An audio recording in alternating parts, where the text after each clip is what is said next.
Hey guys, today we are going to listen to and or read along with the short story The Most Dangerous Game. It is the short story that I normally start English 1 with. It is one of my favorite pieces. I hope that you enjoy it. Off there, to the right, somewhere is a large island, said Whitney. It's rather a mystery. What island is it? Rainsford asked. The old charts call it Ship Trap Island, Whitney replied. A suggestive name, isn't it? Sailors have a curious dread of the place. I don't know why, some superstition. Can't see it, remarked Rainsford, trying to peer through the dank tropical night that was palpable as it pressed its thick warm blackness in upon the yacht. You've good eyes, said Whitney, with a laugh, and I've seen you pick off a moose moving in the brown fall bush at 400 yards, but even you can't see 4 miles or so through a moonless Caribbean night. Not 4 yards, admitted Rainsford. Ugh, it's like moist black velvet. It will be light enough in Rio, promised Whitney. We should make it in a few days. I hope the Jaguar guns have come in from Purdy's. We should have some good hunting up the Amazon. Great sport, hunting. The best sport in the world, agreed Rainsford. For the hunter, amended Whitney, not for the Jaguar. Don't talk rot, Whitney, said Rainsford. You're a big game hunter, not a philosopher. Who cares how a Jaguar feels? Perhaps the Jaguar does, observed Whitney. Bah, I have no understanding. Even so, I rather think they understand one thing. Fear. The fear of pain and the fear of death. Nonsense, laughed Rainsford. This hot weather is making you soft, Whitney. Be a realist. The world is made up of 2 classes, the hunters and the huntees. Luckily, you and I are hunters. Do you think we've passed that island yet? I can't tell in the dark. I hope so. Why? Asked Rainsford. The place has a reputation. A bad one. Cannibals? Suggested Rainsford. Hardly. Even cannibals wouldn't live in such a god-forsaken place. But it's gotten into sailor lore somehow. Didn't you notice that the crew's nerves seemed a bit jumpy today? They were a bit strange now you mention it. Even Captain Nielsen. Yes, that tough-minded old Swede who'd go up to the devil himself and ask for a light. Those fishy blue eyes held a look I never saw there before. All I could get out of him was, "This place has an evil name among seafaring men, sir." Then he said to me, very gravely, "Don't you feel anything?" As if the air about us was actually poisonous. Now, you mustn't laugh when I tell you this. I did feel something like a sudden chill. There was no breeze. The sea was as flat as a plate-glass window. We were drawing near the island then. What I felt was a mental chill, a sort of sudden dread. Pure imagination, said Rainsford. One superstitious sailor can taint the whole ship's company with his fear. Maybe. But sometimes I think sailors have an extra sense that tells them when they are in danger.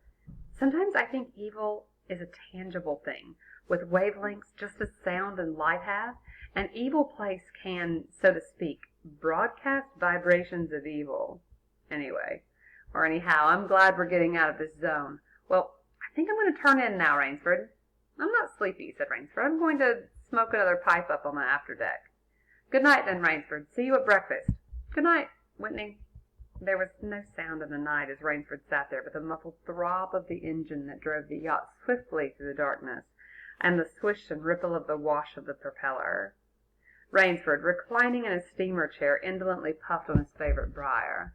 The sensuous drowsiness of the night was on him. It's so dark, he thought, that I could sleep without closing my eyes. The night would be my eyelids. An abrupt sound startled him. Off to the right he heard it, and his ears, expert in such matters, could not be mistaken. Again he heard the sound, and again. Somewhere, off in the blackness, someone had fired a gun 3 times. Rainsford sprang up and moved quickly to the rail, mystified. He strained his eyes in the direction from which the reports had come, but it was like trying to see through a blanket. He leaped upon the rail and balanced himself there to get greater elevation. His pipe, striking a rope, was knocked from his mouth. He lunged for it. A short, hoarse cry came from his lips as he realized that he had reached too far and had lost his balance. The cry was pinched off short as the blood-warm waters of the Caribbean Sea dosed over his head. Okay, I'm going to press pause here. The beginning of the short story, I think, is rather eventful, and the beginning of this short story tells us so much about your protagonist. I hope that the word protagonist is familiar to you. Protagonist is the main character of the story. We're not going to say hero because the protagonist can maybe not always be good. So for the protagonist, we're going to be looking at Rainsford. Rainsford has very strong opinions, and you can tell a lot about him right now. From the very beginning, think about what you know about Rainsford. I'm letting you think about it. So Rainsford is a hunter, yes, but we know more about him than that. We know that currently he and a buddy of his, are on board a yacht. Not a boat, not a ship, aboard a yacht. And when you think yacht, you automatically, or I automatically, associate that with money. So that tells you that Rainsford has a little bit of money. Because what would I be doing on a regular day? I would be at my 9-to-5 job. I would be recording a video like this for you at 7:14 p.m. after I had left school. Rainsford is located on a yacht, and he's not working. He is sailing down the Amazon, going to Rio to hunt jaguars. So Rainsford is in a whole different situation than the vast majority of us are. You know that about him. You know that he's confident. You know that he says he doesn't care how a jaguar feels. There's so much that you already can tell about him. And that's why when he went up that night and he heard those shots off in the distance near the super creepy island, it's no wonder that he jumped up on the rail and leaned forward trying to listen, because that's his thing. And when you're near something that's kind of interesting, that's your thing, you pay attention. That's what he did. Sadly for him, his favorite cigar just got knocked out of his mouth, and he lunged for it. Now, you can go ahead and tell as far as the tone of the story goes. If they're going to describe the waters of the sea as being blood warm, he's not sailing anywhere near Disneyland. He's going to be somewhere that's very, very creepy. That's setting up a mood for you. All right, so that's the beginning. Now, we're going to continue as our protagonist is somewhere in the middle of the sea all by itself. And if you know anything about a cruise ship, the vast majority of the time, a ship, a yacht, etc., is going to move the fastest at night. Because if it's moving fast, it's way more apt to rock back and forth, and you want to do very little of that during the day when people are awake. When people are asleep, they do not mind so much. So it's going to be moving quickly away from him. He struggled up to the surface and tried to cry out, but the wash from the speeding yacht slapped him in the face, and the salt water in his open mouth made him gag and strangle. Desperately, he struck out with strong strokes after the receding lights of the yacht, but he stopped before he had swum 50 feet. A certain cool-headedness had come to him. It was not the first time he had been in a tight place. There was a chance that his cries could have been heard by someone aboard the yacht. But that chance was slender and grew more slender as the yacht raced on. He wrestled himself out of his clothes and shouted with all his power. The lights of the yacht became faint and ever-vanishing fireflies. Then they were blotted out entirely by the night. Rainsford remembered the shots. They had come from the right, and doggedly he swam in that direction, swimming with slow, deliberate strokes, conserving his strength. Again, you're telling so much about this character. For a seemingly endless time, he fought the sea. He began to count his strokes. He could do possibly 100 more than... Rainsford heard a sound. It came out of the darkness, a high screaming sound, the sound of an animal in an extremity of anguish and terror. He did not recognize the animal that made the sound. He did not try to. With fresh vitality, he swam toward the sound. He heard it again. Then it was cut short by another noise, crisp staccato. Pistol shot, muttered Rainsford, swimming on. 10 minutes of determined effort brought another sound to his ears, the most welcome he had ever heard, the muttering and growling of the sea breaking on a rocky shore. He was almost on the rocks before he saw them. On a night less calm, he would have been shattered against them. With his remaining strength, he dragged himself from the swirling waters. Jagged crags appeared to jut up into the opaqueness. He forced himself upward, hand over hand. Gasping, his hands raw, he reached a flat place at the top. Dense jungle came down to the very edge of the cliffs. What perils that tangle of trees and underbrush might hold for him did not concern Rainsford just then. All he knew was that he was safe from his enemy, the sea, and that utter weariness was on him. He flung himself down at the jungle edge and tumbled headlong into the deepest sleep of his life. When he opened his eyes, he knew from the position of the sun that it was late in the afternoon. Sleep had given him new vigor. A sharp hunger was pricking at him. He looked about him almost cheerfully. Now, guys, again, you are learning a lot about him. Considering the fact that he is on an island that is not on any map, that would fill me with all kinds of dread. He's cheerfully getting up and excited to go explore. Where there are pistol shots, there are men. Where there are men, there is food, he thought. But what kind of men, he wondered, in so forbidding a place? An unbroken front of snarled and ragged jungle fringed the shore. He saw no sign of a trail through the closely knit web of weeds and trees. It was easier to go along the shore, and Rainsford floundered by the water. Not far from where he landed, he stopped. Some wounded thing. By the evidence, a large animal had thrashed about in the underbrush. The jungle weeds were crushed down, the moss was lacerated. That means cut. One patch of weeds was stained crimson, a really nice shade of red. A small glittering object was not far away, caught Rainsford's eye, and he picked it up. It was an empty cartridge. A .22, he remarked. That's odd. It must have been a fairly large animal, too. The hunter had his nerve with him to tackle it with a light gun. It's clear that the brute put up a fight. I suppose the first 3 shots I heard was when the hunter flushed his quarry and wounded it. The last shot was when he trailed it here and finished it. He examined the ground closely and found what he had hoped to find, the print of hunting boots. They pointed along the cliff in the direction he had been going. Eagerly he hurried along, now slipping on a rotten log or a loose stone, but making headway. Night was beginning to settle down on the island. So ironically, the hunter, Rainsford, is now hunting another hunter who obviously caught this guy. Bleak darkness was blacking out the sea and jungle when Rainsford sighted the lights. He came upon them as he turned a crook in the coastline, and his first thought was that he had come upon a village. For there were many lights. But as he forged along, he saw to his great astonishment that all the lights were in one enormous building, a lofty structure with pointed towers plunging upward into the gloom.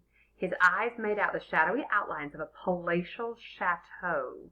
It was set on a high bluff, and on 3 sides of it, cliffs dived down to where the sea licked greedy lips in the shadows. Mirage, thought Rainsford. But it was no mirage, he found, when he opened the tall spiked iron gate. The stone steps were real enough. The massive door with a leering gargoyle for a knocker was real enough, yet above it all hung an air of unreality. He lifted the knocker, and it creaked up stiffly as if it had never before been used. He let it fall, and it startled him with its booming loudness. He thought he heard steps within. The door remained closed. Again Rainsford lifted the heavy knocker and let it fall. The door opened then, opened as suddenly as if it were on a spring, and Rainsford stood blinking in the river of glaring gold light that poured out. The first thing Rainsford's eyes discerned was the largest man Rainsford had ever seen, a gigantic creature, solidly made and black-bearded to the waist. In his hand, the man held a long-barreled revolver, and he was pointing it straight at Rainsford's heart. Out of the snarl of beard, 2 small eyes regarded Rainsford. "Don't be alarmed," said Rainsford with a smile which he hoped was disarming. "I'm no robber. I fell off a yacht. My name is Sanger Rainsford of New York City." The menacing look in the eyes did not change, the revolver pointing as rigidly as if the giant were a statue. He gave no sign that he understood Rainsford's words, or that he had even heard them. He was dressed in uniform, a black uniform trimmed with gray astrakhan. "I'm Sanger Rainsford of New York," Rainsford began again. "I fell off a yacht. I'm hungry."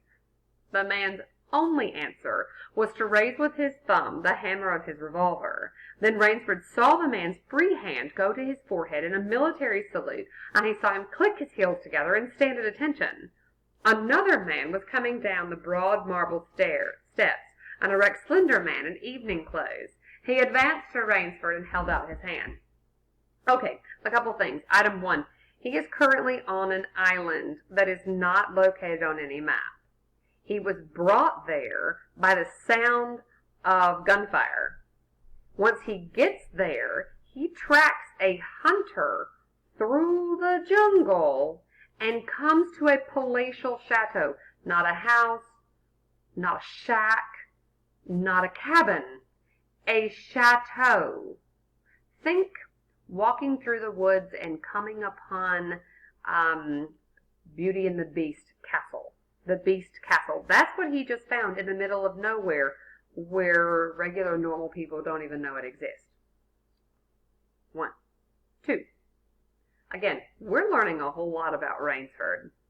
If I had guts enough to knock on that door, the moment that thing swung open and I saw that giant human pointing a gun at me who didn't do anything when Rainsford's like, hey, my name is, I fell off a yacht, and he continued to point the gun, I think I would be taking my chances with whatever animals happen to lurk in this island.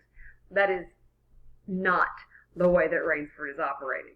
As soon as that door swung open, he wasn't even fazed by having a gun pointed at him. He just said, hey, my name is, I'd like some dinner. And then walking down the stairs, and I'll go ahead and tell you straight up, because we have a protagonist, and that is Rainsford. That is your main character. Now you're going to meet the antagonist, and the antagonist is this guy. In a cultivated voice marked by a slight accent that gave it added precision and deliberateness, he said, it is a very great pleasure and honor to welcome Mr. Sanger Rainsford, the celebrated hunter, to my home. Automatically, Rainsford shook the man's hand. I've read your book about hunting snow leopards in Tibet, you see, explained the man. I am General Zaroff. Rainsford's first impression was that the man was singularly handsome. His second was that there was an original, almost bizarre quality about the general's face. He was a tall man, past middle age, for his hair was vivid white, but his thick eyebrows and pointed military mustache were as black as the night from which Rainsford had come. His eyes, too, were black and very bright. He had high cheekbones, a sharp nose, a spare, dark face, the face of a man used to giving orders, the face of an aristocrat. Turning to the giant in uniform, the general made a sign. The giant put away his pistol, saluted, withdrew. Ivan is an incredibly strong fellow, remarked the general, but he has the misfortune to be deaf and dumb. A simple fellow, but I'm afraid, like all his race, a bit savage. Now, when he says dumb, he doesn't mean that he's stupid. It just means that he can neither hear and he cannot speak. Is he Russian? He is a Cossack, said the general, and his smile showed red lips and pointed teeth. So am I. Come, he said, we shouldn't be chatting here. We can talk later. Now, you want clothes, food, rest. You shall have them. This is a most restful spot. So is the cemetery. Ivan had reappeared, and the general spoke to him with lips that moved but gave forth no sound. Follow Ivan, if you please, Mr. Rainsford, said the general. I was about to have my dinner when you came. I'll wait for you. You'll find that my clothes will fit you, I think.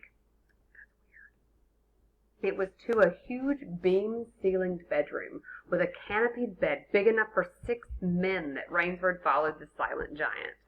Ivan laid out an evening suit, and Rainsford, as he put it on, noticed that it came from a London tailor who ordinarily cut and sewed for none below the rank of duke. The dining room to which Ivan conducted him was in many ways remarkable. There was a medieval magnificence about it. It suggested a baronial hall of feudal times with its oaken panels, its high ceiling, its vast refectory tables, where 20 men could sit down to eat. That's about 40. About the hall were mounted heads of many animals: lions, tigers, elephants, moose, bears, larger or more perfect specimens Rainsford had never seen. At the great table the general was sitting, alone. You'll have a cocktail, Mr. Rainsford, he suggested. The cocktail was surpassingly good, and Rainsford noted the table appointments were of the finest, the linen, the crystal, the silver, the china. They were eating borscht, the rich red soup with whipped cream so dear to Russian palates. Half apologetically, General Zaroff said, "We do our best to preserve the amenities of civilization here. Please forgive any lapses." We are well off the beaten track, you know. Do you think the Champagne has suffered from its long ocean trip?" "Not in the least," declared Rainsford. He was finding the General a most thoughtful and affable, friendly host, a true cosmopolite. But there was one trait of the General's that made Rainsford uncomfortable. Whenever he looked up from his plate he found the General studying him, appraising him narrowly. How do you feel when you get stared at? Does it make you feel weird? Just kidding. "Perhaps," said General Zaroff, "you were surprised that I recognized your name. You see, I read all books on hunting published in English, French, and Russian. I have but one passion in my life, Mr. Rainsford, and it is the hunt." "You have some wonderful heads here," said Rainsford as he ate a particularly well-cooked filet mignon. "That Cape buffalo is the largest I ever saw." "Oh, that fellow. Yes, he was a monster." "Did he charge you?" "Hurled me against a tree," said the General. "Fractured my skull, but I got the brute." "I've always thought," said Rainsford, "that the Cape buffalo is the most dangerous of all big game." Here we go. When you hear the title of a text inside the story, it's important. For a moment the General did not reply. He was smiling his curious red-lipped smile. Then he said slowly, "No, you are wrong, sir. The Cape buffalo is not the most dangerous big game." He sipped his wine.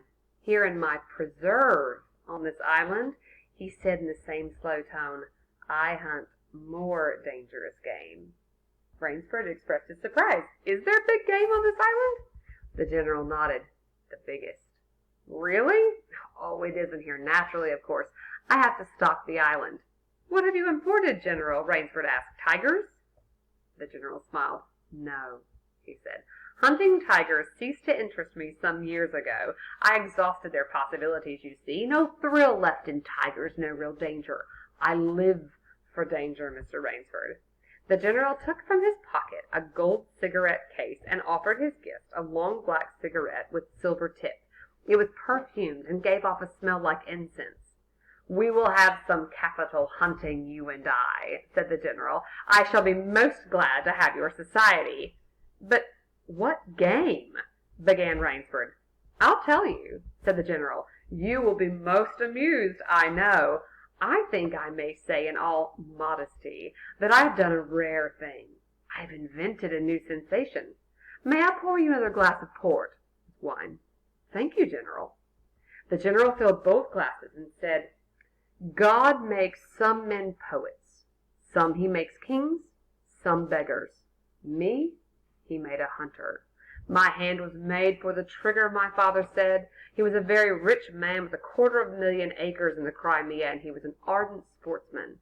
When I was only 5 years old he gave me a little gun, specially made in Moscow for me to shoot sparrows with.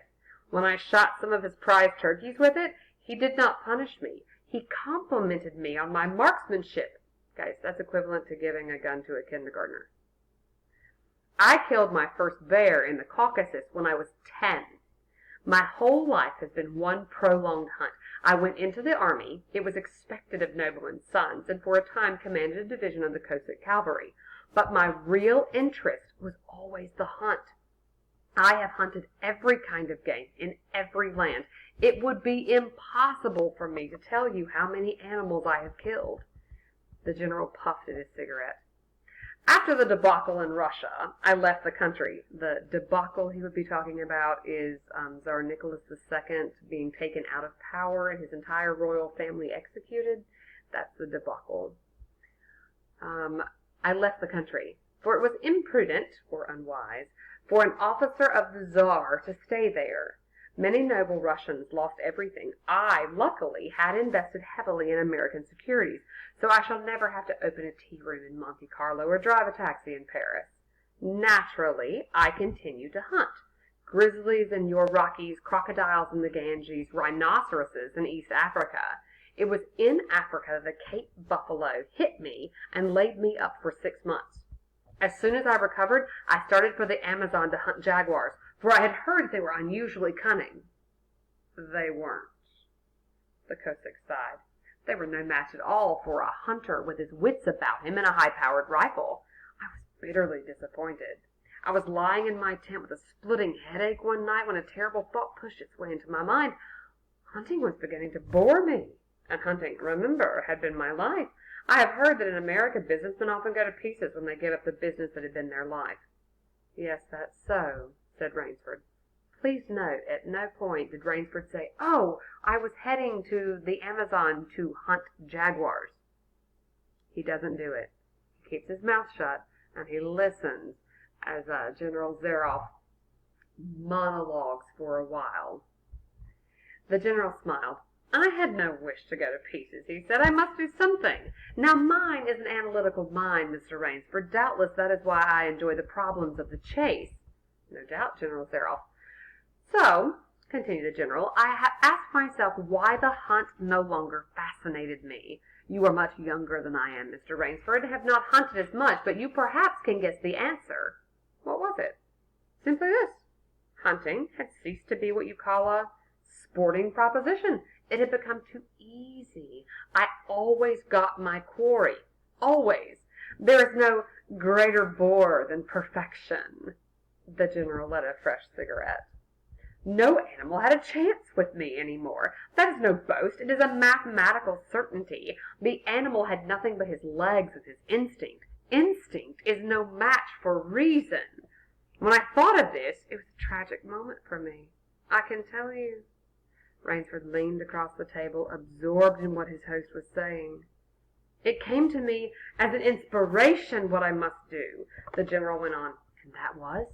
The general smiled, the quiet smile of one who has faced an obstacle and surmounted it with success. "I had to invent a new animal to hunt," he said. "A new animal? You're joking." "Not at all," said the general. "I never joke about hunting. I needed a new animal. I found one. So I bought this island, built this house, and here I do my hunting. The island is perfect for my purposes. There are jungles, a maze of trails in them, hills, swamps. But the animal, General Zaroff." "Oh," said the general, "it supplies me with the most exciting hunting in the world. No other hunting compares with it for an instant. Every day I hunt, and I never grow bored now, for I have a quarry with which I can match my wits." Rainsford's bewilderment showed in his face. "I wanted the ideal animal to hunt," explained the general. "So I said, what are the attributes of an ideal quarry? And the answer was, of course, it must have courage, cunning, and above all, it must be able to reason." "But no animal can reason," objected Rainsford. "My dear fellow," said the general, "there is one that can." "But you can't mean," gasped Rainsford. "And why not? I can't believe you're serious, General Zaroff. This is a grisly joke." "Why should I not be serious? I am speaking of hunting." "Hunting? Great guns, General Zaroff, what you speak of is murder." So are you there? Have you figured it out? He was bored. General Zaroff was bored of hunting all animals. He was bored of tigers. He was bored of elephants. He was bored of Cape buffaloes. He wanted to hunt something with which he could reason. But the only creature that is able to reason the way that General Zaroff can is man. So on this island, he is hunting men. The general laughed with entire good nature. He regarded Rainsford quizzically. "I refuse to believe that so modern and civilized a young man as you seem to be harbors romantic ideas about the value of human life. Surely your experiences in war," and this should be something we should talk about, because Rainsford had been a soldier in World War I, "did not make me condone cold-blooded murder," finished Rainsford stiffly. Laughter shook the general. "How extraordinarily droll you are," he said. "One does not expect nowadays to find a young man of the educated class, even in America, with such a naive and, if I may say so, mid-Victorian point of view. It's like finding a snuff-box in a limousine. Ah, well, doubtless you had Puritan ancestors. So many Americans appear to have had. I'll wager you'll forget your notions when you go hunting with me. You've a genuine new thrill in store for you, Mr. Rainsford." "Thank you. I'm a hunter, not a murderer." And it's there we're going to pause for our first part, for our first day. Now you have met both the protagonist, Rainsford, the antagonist, Zaroff. You have a very good idea about who both of those men are. Now you're going to have the question of, are these two guys going to hunt together? Or some other option. And you'll read that